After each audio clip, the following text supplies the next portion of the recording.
Hello and welcome to the Level Up Lounge. I'm John Richardson, joined today by Dwayne Wilson-Clark, and our special guest today is Alex Salem, Senior Vice President of Operations at the Stillfront Group.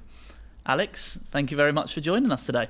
Thank you very much for having me. I'm delighted to be with you guys. I think when you approached me a couple of weeks ago, I was delighted to be part of this because I think we have two passions in common, the region and gaming, and I think your voice is incredibly valuable to convince more people to join us. Perfect. Well, thank you very much. Well, just as a quick introduction, obviously Stillfront, developer of sort of free-to-play mobile games. I think you draw in around 50 million users a month. So large portfolio of games from all across the world and a large customer base, or player base, shall I say, in that front. So today we just want to sort of understand your background. You have a very unconventional entrance into the gaming world, and we want to explore how that came about, the journey that you took moving from obviously non-conventional gaming or non-gaming into working for some of the biggest companies globally, and then obviously leaving the region and coming back to it. So I kind of want to explore some of that, and then obviously, like we normally do, touch on a little bit about what you're playing right now, what got you into gaming, what you grew up with, etc. So I want to sort of start with your journey. Now, you started within banking and management consultancies. How did you then end up moving into and transition into gaming? It's not something that you see very often. Yeah, so I think like a lot of people, I ended up graduating from university without a clear plan of what I wanted to do post-university. And to figure out what I wanted to do, I basically decided to go for generalist roles in corporate roles, where I would have exposure to a lot of sectors, and where I would have the opportunity to hone like core skills that I would then be able to leverage once I figure out where I want to end up. And that's why I started with investment banking. So I worked for 2 years at BNP Paribas, the main French bank. It was in Paris, and I was working mainly on the automotive industry. So I did a lot of financial statement analysis, valuation, understanding the risk assessment of a company.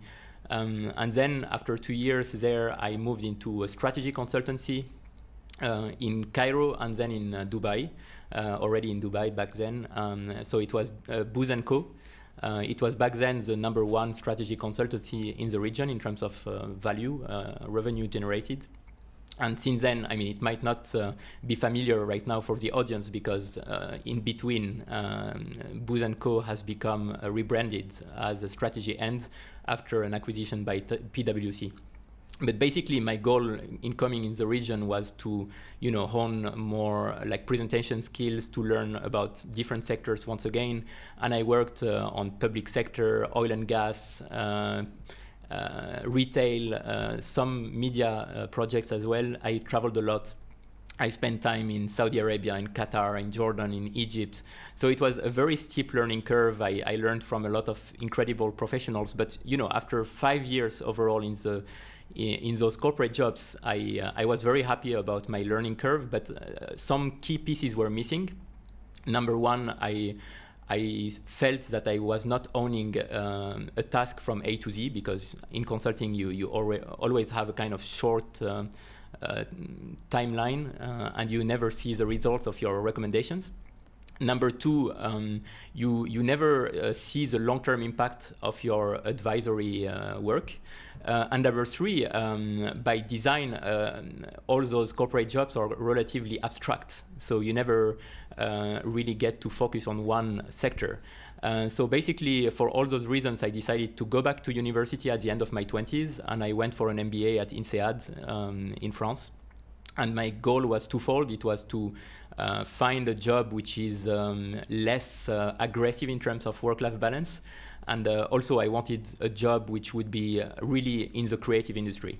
So during this year at INSEAD, I spent a lot of time talking with people in TV, cinema, publishing. And my goal was really to end up in one of those creative industries, until I attended randomly a presentation by King, the developer of Candy Crush.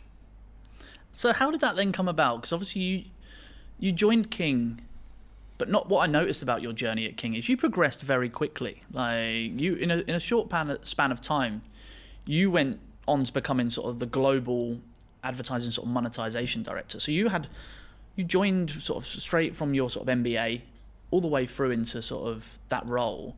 What was that journey like working for King, and how was it different from the role that you'd had with Booz and BMP, obviously now then working with this big gaming powerhouse?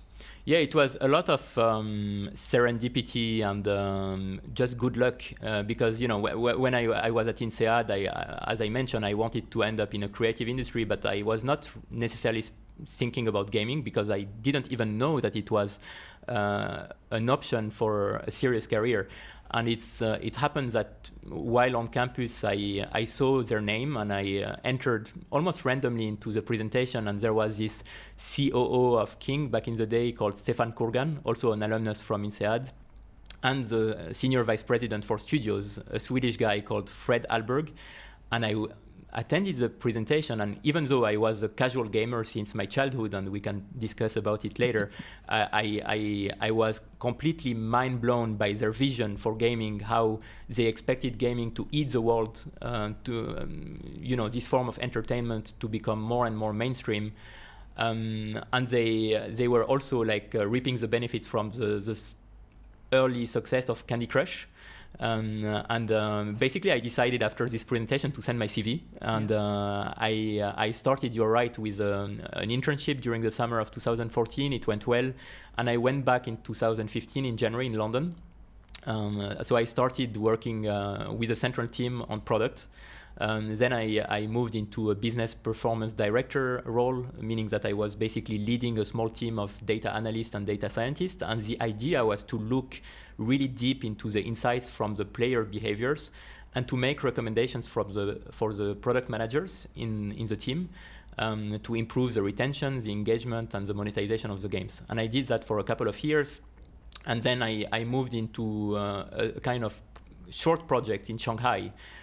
So I went for a 6-month project in Shanghai where the idea was to grow our market share on Android in China.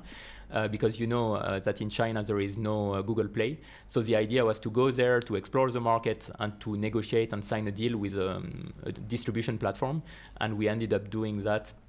And yeah, it was an amazing experience because the Chinese market is absolutely gigantic. It's growing fast, and it's completely different from the West. So it was a very good learning experience. During this time, we had IPO'd, and then we got acquired by Activision Blizzard.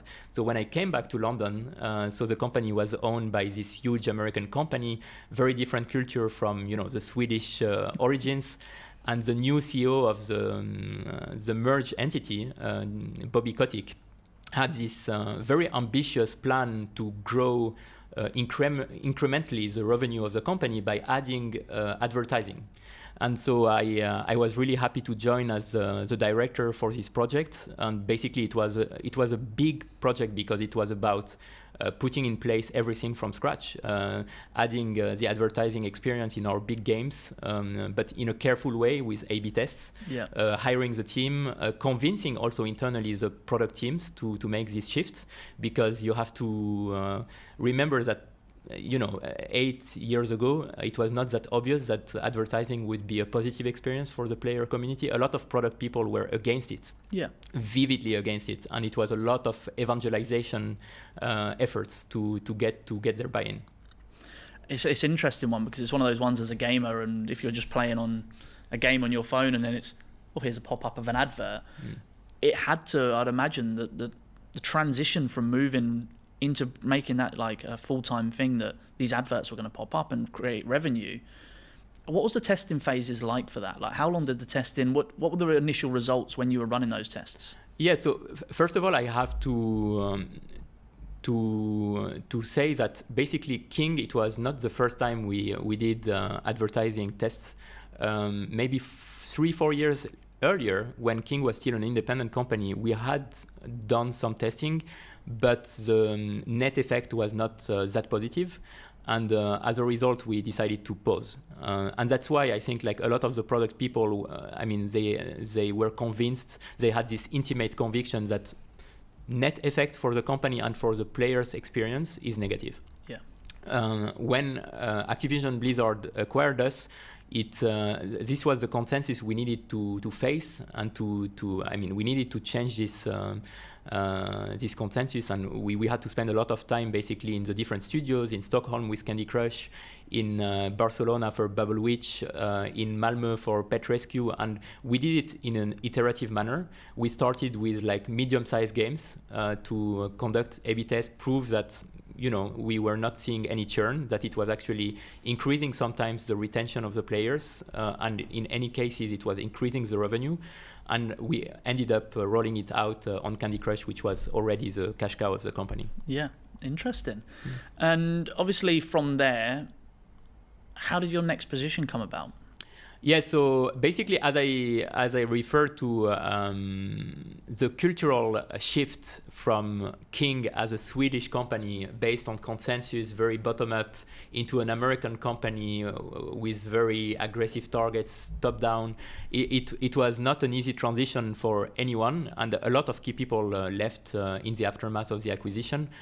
So it was a natural thing that we all got a lot of offers from the market, from executive search companies with sometimes direct approaches on LinkedIn, and I started seeing a lot of direct approaches on my LinkedIn inbox.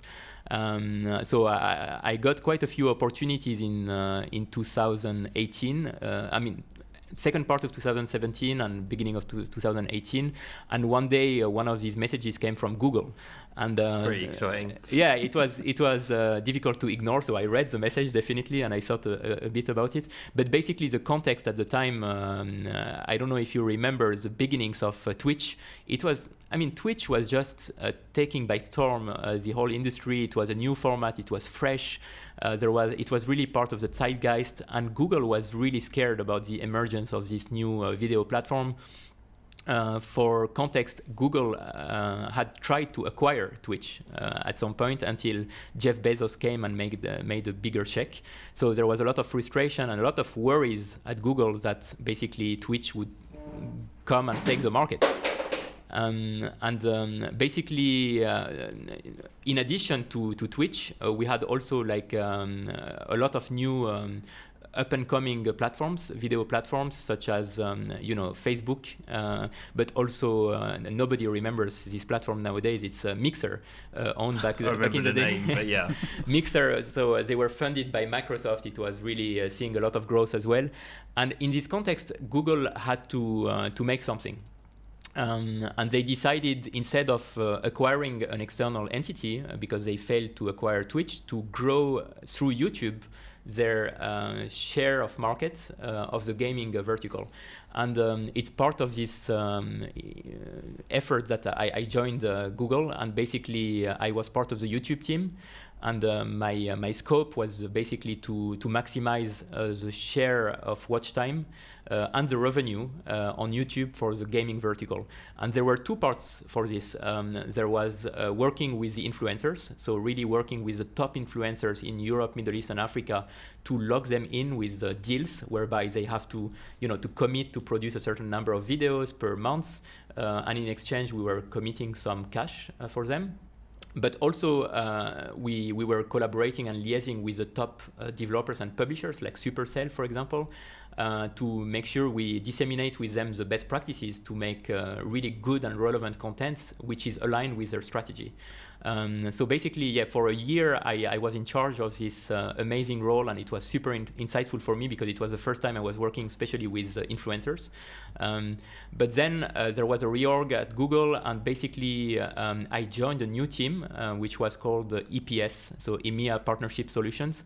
And my role was to be the advocate of the gaming vertical across products vis-a-vis 4 strategic partners in the region: Voodoo, Ubisoft, Rovio, and the Playrix. And do you choose these clients, or do they? No, so it was. I was participating in the choice, but basically there were quite objective criteria. So it was a mix of financial criteria, basically the financial importance of those customers for the different Google products. But it was also like looking into the potential growth. So as you can imagine, for example, Voodoo, it's a lot of advertising revenue, especially then. But for Ubisoft, it was more of a strategic collaboration because I don't know if you guys remember, back in the day, it was Stadia time. So it was a huge product investment from Google. They were seeing it as a big product potential, and Ubisoft was supposed to be our key partner from this perspective. So basically, for a year I became the advocate, the ambassador of all the gaming products of Google vis-a-vis the leadership of those companies, meaning that I would have JBPs, it was called, so joint business plan, meetings with the C-level of those companies, and the idea was to understand how we can support the CEO, COO, CFO of those companies to reach their strategic goals with Google Ads, YouTube, Google Play, etc. What did most companies need in terms of the growth? What was the like common theme, if you like, between these companies? So it differs. So Voodoo was at a stage back then where they wanted to go a bit beyond hyper casual. And you can see in the news that it's become a leitmotif for them. They recently acquired a social media company, so they were already convinced that they need to diversify away from hyper casual. I mean, keep it, but add new revenue streams. For Rovio, it was really keep milking, the cash cow with Angry Birds.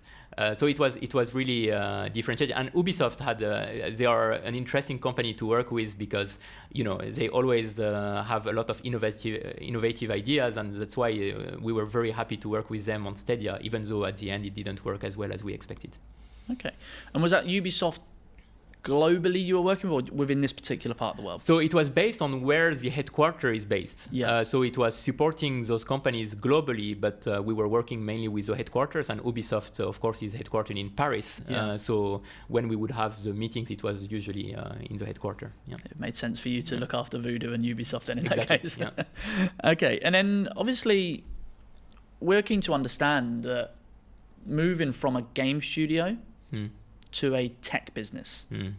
What was that like? That's got to be a bit different in terms of a cultural side of things. The main difference is that in gaming you tend to work within a studio, and you tend to know everyone by their name, and you tend to associate to anyone a few characteristics. I mean, typically like a few things and characteristics about everyone because you spend a lot of time with maybe a few dozens of people.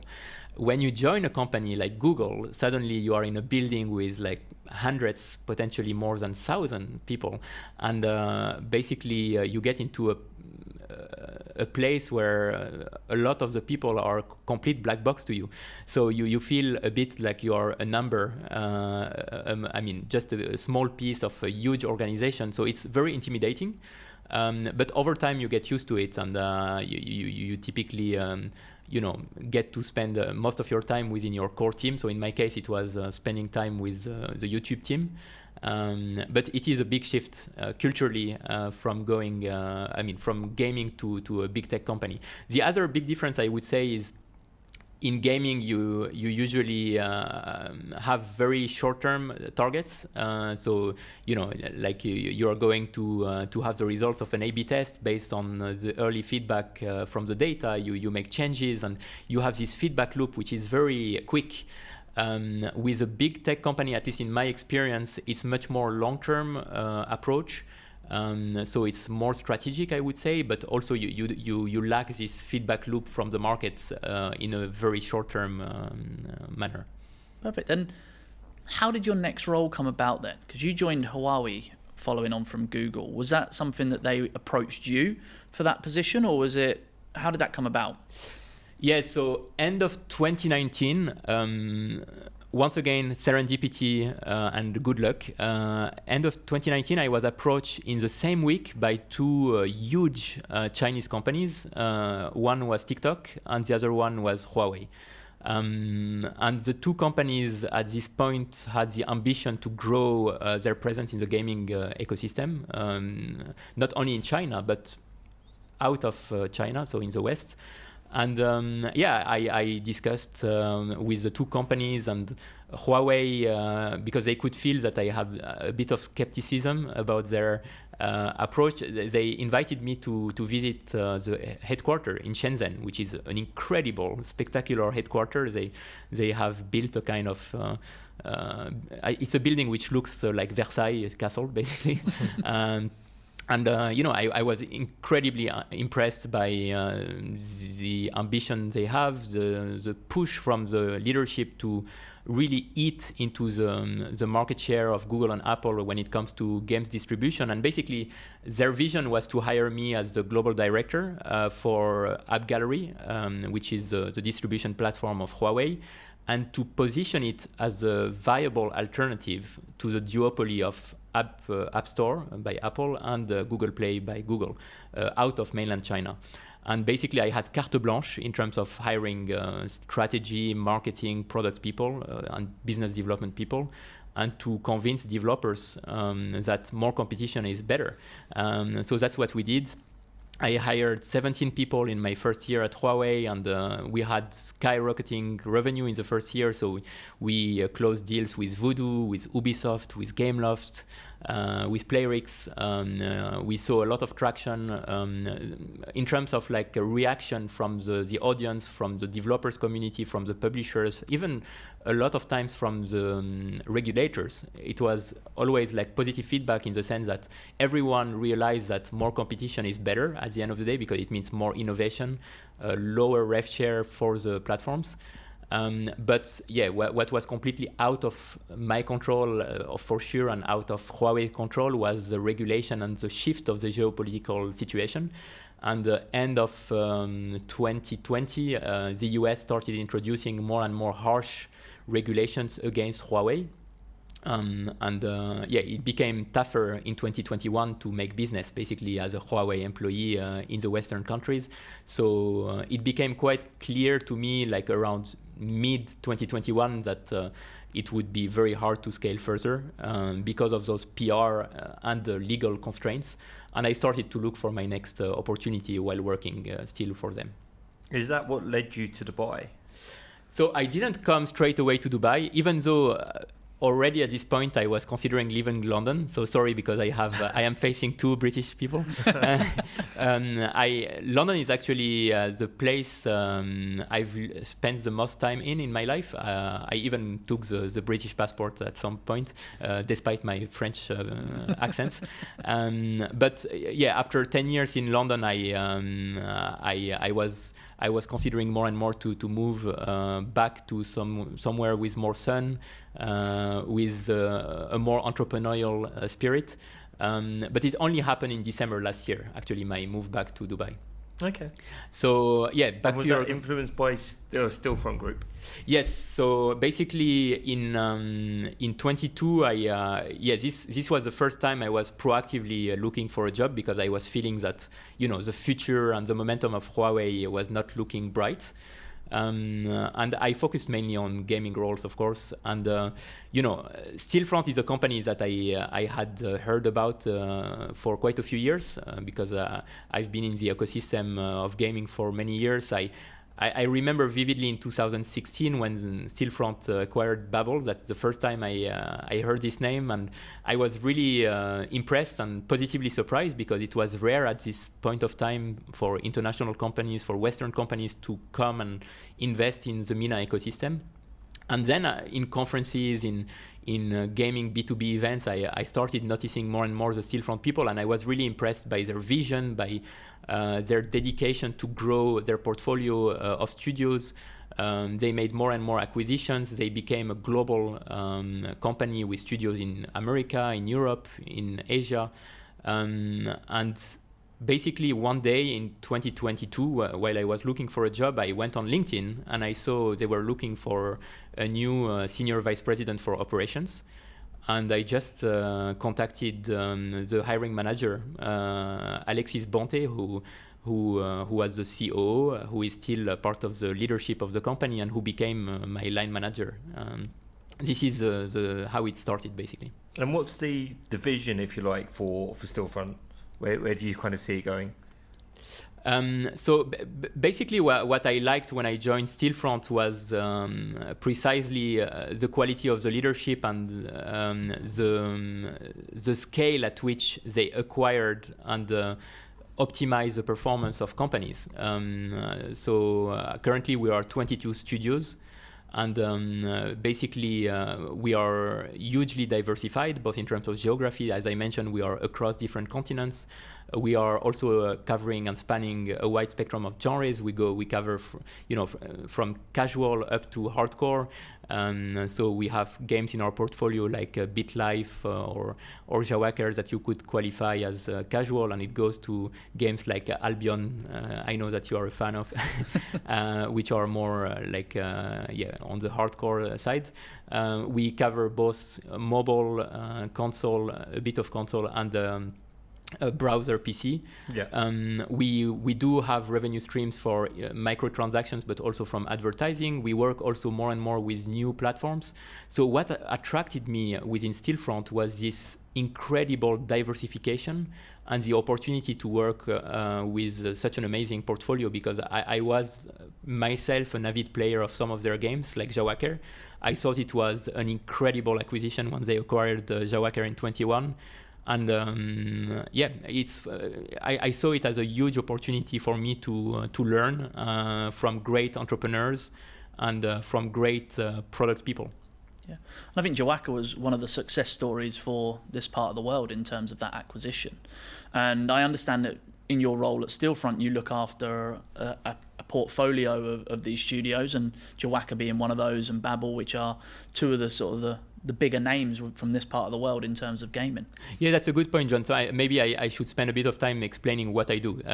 So like when I joined, so I would say the terminology of my title is a bit ambiguous. So basically 90% of my time I focus on governing 6 studios, which are located in the MENA region, but also in APAC and Eastern Europe. So let's call it rest of the world.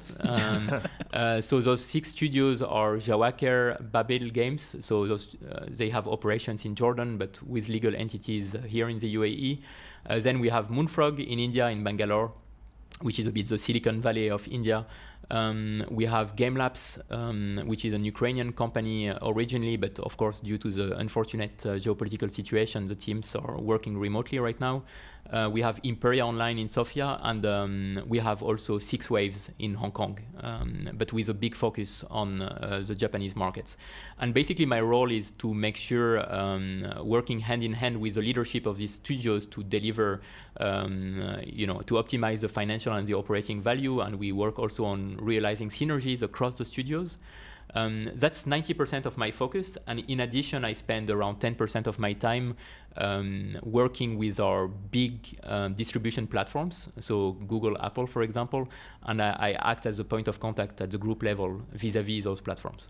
Okay, and how do you see those more localized studios being such a part of the strategy of Stillfront? You mentioned that they're very diverse in terms of the types of studios that they have. They've not just got one direction where they're running in that direction. They are diversifying. Mm-hmm. Do you see that Stillfront looking into this particular part of the region, seeing is there further success stories that we can maybe go and make an acquisition within? Yeah. So basically, we've always been incredibly opportunistic. So when we acquired Babil in 2016, the idea, the value proposition was to acquire their publishing capabilities. And Babil has an incredible publishing know-how and track record. I don't know if you've heard about Nida Harb 3 or Al General. Those are like really incredible, top-notch strategy games, which are hugely played in the region. So we see Babil as our arm to regionalize and culturalize existing polished titles and to adapt them to the taste of the region. The Jawaker use case was different in the sense that Jawaker, it's basically, I would qualify it as a super app. So if you download it, it's available not only in Arabic but also in English and in a few other languages. So basically, you have access to more than 50 games, mainly card and board games, and you can socialize while playing those games. And it goes from Uno to chess, etc., etc. And basically, it's an incredible social network experience also, because the ambition, I mean, that's the way I see it. Jawaker is the replication in a digital form of the experience of going to an Arab cafe. Yeah. So basically, you play games with your friends or with people you are meeting for the first time. You can chat. You can listen to the radio, to the music you want, and you have those social interactions at the same time. So it's a very addictive in a positive way. Like it's a lot of people come back to the game on a daily basis, not only to play but also to socialize. And for me, it was one of the things that I was playing the most from the portfolio of Stillfront when I joined. And basically, so those were basically the value added of the studios when we acquired them. But then we don't stop there, right? So it's about disseminating the best practices of those studios across our group of studios. So we have different channels within Stillfront to make sure that this happens. So we have monthly calls where we exchange with the leadership of the studios, but we also have what we call the StillCon, which is an annual event where we group together the leadership of our 22 studios, and there is an exchange of best practices, and we make sure that this is not siloed within one team. To your question, John, so we are always opportunistic, and we have a very active M&A and corporate development team. So my colleagues in this team are always looking and screening the markets for the right opportunities. They are talking with all the key stakeholders in the region, whenever there is a good opportunity, whether it's publishing or some other forms of collaboration, we are always interested in talking and assessing. Perfect. How do you find the talent in the region compared to other places in the world? So personally, I've spent some significant part of my life in the region. I am by background French, but my dad is originally Egyptian. I spent in my childhood 5 years in Egypt. I also spent 1 year in Lebanon during my university time. I lived as an adult again in Egypt, in Dubai. So I am a big fan of the talent pool. I am very bullish about this region. I think we have some obvious strengths here in the MENA region. The demography, first of all, 500 million people. It's a young population, growing fast, tech savvy. The gaming is ingrained, embedded in the culture. People love gaming. It's seen as for centuries, even before it became digital. Playing, as I was mentioning with the example of Jawaker, gaming and playing are seen as part of the culture. If you go to any Arab cafe in Baghdad, in Cairo, in Casablanca, it's really part of the everyday life. So I think the talent pool is amazing, but what lacks and what I see as obstacles is some institutional support. So I think, in a lot of the countries in the Middle East, it would be good to put in place better support systems, for example, an apprenticeship model to help the young people getting into the workplace and to get to know what they really want to work on. I've experienced the apprenticeship model in France myself. When I was working at BNP Paribas, I started as an apprentice, and I think it's an amazing model. In the UK, it's something that we have experimented with also at Google. So I think it's something which could catalyze, the integration of the gaming sector in the MENA region. And the second obstacle that I see in the region, it's more cultural. Even though most people love gaming, there is a prejudice against gaming as a career in a lot of Arab families. And when you talk with employees within the gaming industry in the region, they often tell you the story that when they went to their parents or their family or even their friends, their partner, and said, "I'm going to join a gaming company," like the reaction was like, is that really a job? Like, can you pay the bills with a gaming job? So there is this prejudice, and I think we are suffering a bit from it, in the sense that we sometimes meet amazing candidates, very smart, very driven, strong work ethic, but they don't want to make the step because of this social stigma around gaming careers. It's improving bit by bit, but I think we are still suffering slightly from it. That's why I think that podcasts like yours are really helping to change the paradigm and to change the narrative around gaming, to raise awareness that, a bit more insightful in terms of what's going on. Absolutely, but also that you can have very serious careers, that you can evolve and build a company if you are an entrepreneur, or join a company as an employee, and there are amazing opportunities. And I think this is a narrative that needs to be disseminated more and more, and that's why I wanted to be part of this podcast. Yeah, and I think that's a very good point. Like, we had Michael on the show weeks back now, it feels like, but it was for him. He's obviously Director of Education at the Centre of Entertainment Arts, but his is very much changing that stigma, changing that stereotype. So when he was at GEMS, it was like you mentioned, you've got children that want to do this. The parents don't understand maybe what the career path is like within a gaming industry, or not even just the creative industry. I think their education needs to show what the creative industry is worth, but knowing that actually gaming is probably one of the most fruitful industries within the current creative industry globally. So when you understand and can change that stigma from you want to make games to go and make a game and you make a career out of this, then you see that positive upshift. And I think that what you touched on there is this region's probably set back a handful of years where that stigma is maybe only just changing. If that stigma was maybe changed 5-10 years ago, the region might be 5 years further forward in terms of its development of a gaming ecosystem. It seems now that cultural shift is starting to happen, which means that it's probably not going to be quite there immediately, but at least it's moving in the right direction. So this is one of the reasons why we wanted to do this show. This is one of the reasons why we try and speak to people that have that passion, have that understanding, or can showcase, I work in gaming, and look what I've managed to achieve, because we need people to understand that, A, you can make a career in gaming. I said it earlier in the show, not this one, but previous. I didn't know growing up I could work in gaming. If I did, probably would have chased it. And secondly, showing that there are businesses within this particular region that are driving gaming as an ecosystem. And with that, we'll help create this industry that we're all striving to achieve together.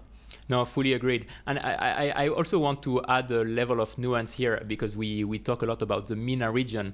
The picture looks very different in every single country. I mean, if you just look at the Arab countries within the MENA region, it's 22 countries, and the social, economic, cultural, legislative, tax context is extremely different from a country, let's say, like Egypt versus, let's say, Qatar or Dubai. And the second thing I wanted to add is, even though, I recognize some of the obstacles that we've discussed, like the cultural stigma against gaming, the lack of support in the education around apprenticeship, for example, my view remains extremely bullish. And in particular, in countries like Saudi Arabia or the UAE, where we have objective strengths which are unique. And I think the three of us are incredibly lucky to be here, and at this time we have access to a cosmopolitan pool of talents. We have geographically we are in an incredible hub. It's easy from Dubai or Riyadh to access most of the capitals of the world directly with flights. We are a few hours away from Bangalore or Mumbai, so we have access directly to one of the biggest markets in the world, of tomorrow.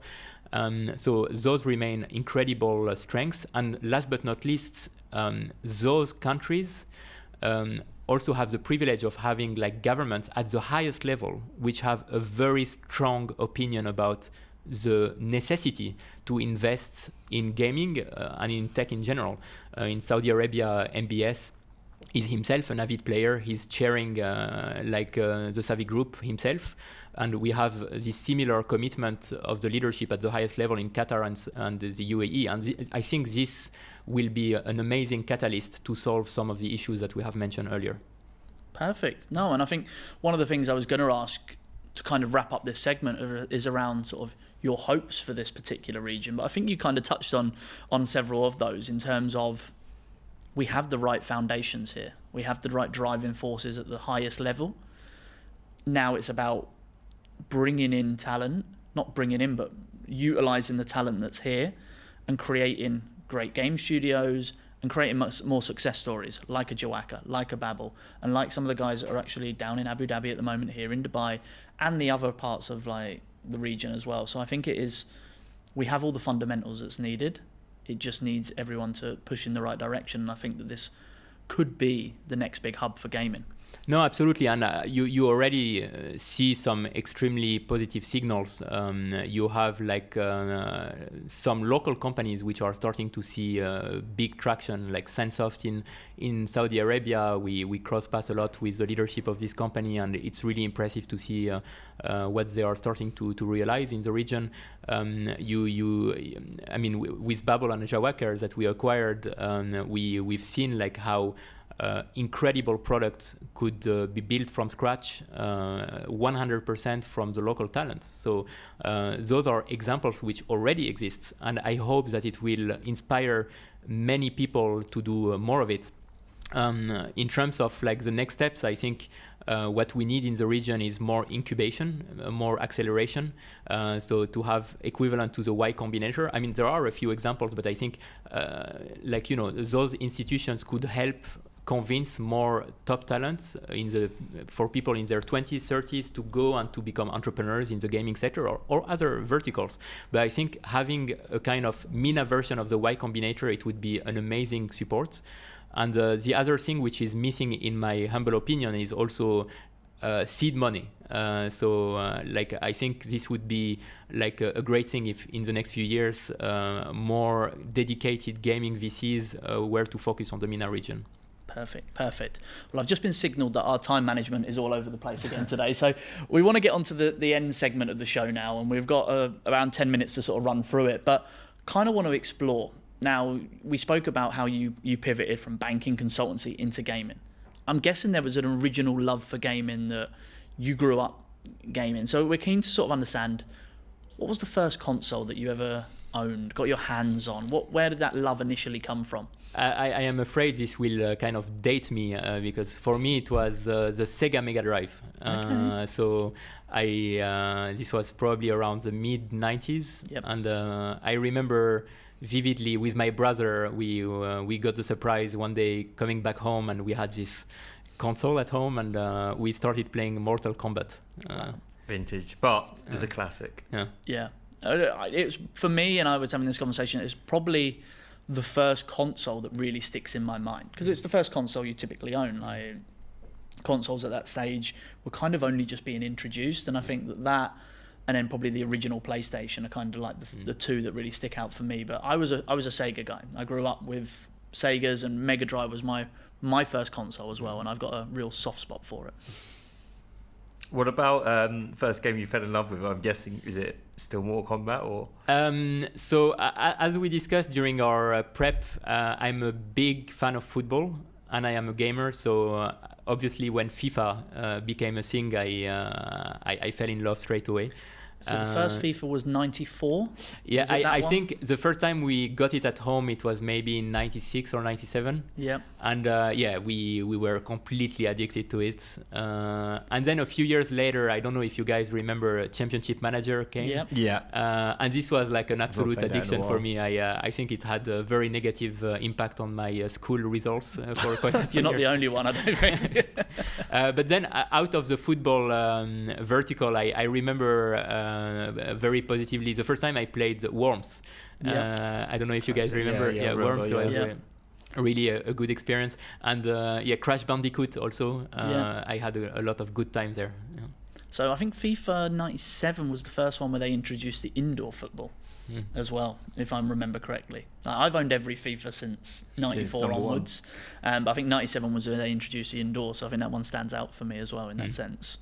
What was the first game you fell... Sorry, favourite game of the last decade? Okay, so I would say Red Dead Redemption 2. Finally, someone that says the same thing that I would say. Okay.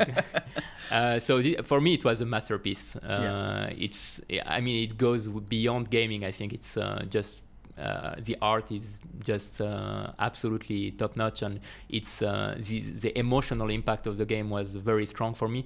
And then it was actually because your question is in the last decade, I think it was around 10 years ago, Monument Valley was also, on the indie side on mobile, incredible game. And I think they've got a third one coming out soon, if I'm not mistaken. I'm not sure. Yeah. Perfect. So what was the last game you purchased? Football Manager, actually. Yeah. So you still play that yearly? Yeah, absolutely. Yeah. No, I am crazy about football. So Start to see that. Football Manager 24. Yep. Yeah. Is that what you're playing at the moment, or is there another game you're playing at the moment? Because of my role, and even before I started working for Stillfront, I probably the game I play the most on a daily basis is Jawaker. I think it's an incredible experience. If you are into card games and board games, they've managed to make it extremely fun, very social, and the product is absolutely top notch. So it's the game I spend the most time gaming right now on mobile. And then I have another favorite in our portfolio. It's BitLife. It's really an amazing game developed by our studio Candy Writer, which is based in Miami. I invite you to give it a try. Perfect. I thought you were going to invite me to Miami there. Yeah, That's how I'm in. Right. And then obviously, what is the game you're most excited about? I'm guessing obviously Red Dead probably leads on to GTA 6, but what's the one you're most excited about coming out? No, GTA 6, obviously, Yeah. I can't wait now. It's been enough delays, so I hope they will release finally next year. And then, that's probably my French side speaking, but I am a big fan of Assassin's Creed franchise. Yeah. So I was a bit disappointed when they announced recently the delay, but hopefully beginning of 25 we should have the Shadows new title. So this is going to be exciting, and especially I think they had a lot of good buzz during the Olympic Games. In the opening ceremony, there was a lot of references to the world of Assassin's Creed, so they should get a small boost from that. Perfect. Nice. I think I'll get my hands on that as well when it comes out. I'm normally an Assassin's Creed purchaser. I think I've worked my way through all of them as well. So, Alex, that brings us to the end of the show. So I just want to thank you very much for joining us today. It's been an absolute pleasure. And we hope that you enjoyed the show today, and we will see you again soon.